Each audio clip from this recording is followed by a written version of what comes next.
ধরো তুমি রাস্তা দিয়ে যাচ্ছ, যাওয়ার সময় খেয়াল করলে যে একটা মেয়ে কাঁদছে, তখন তুমি কাছে গেলে, গিয়ে তাকে জিজ্ঞেস করলে, মেয়ে তুমি কাঁদছো কেন? এর ইংরেজি কি হবে? Girl why are you crying. তাহলে girl why are you crying. এখন মেয়েটি উত্তর দিল, আমার খুব ভয় লাগছে, আমার খুব ভয় লাগছে। ইংরেজি বলো। I am getting nervous. I am getting nervous. এখন তখন তুমি বলা যে তবে চলো ঘুরতে যাই, তবে চলো ঘুরতে যাই, কি হবে? Then let's go outing. Then let's go outing.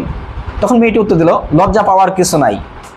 There is nothing to feel shame. Shame.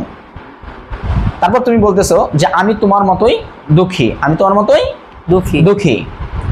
I am also sad like you. I'm also sad like you. Thank you. Welcome.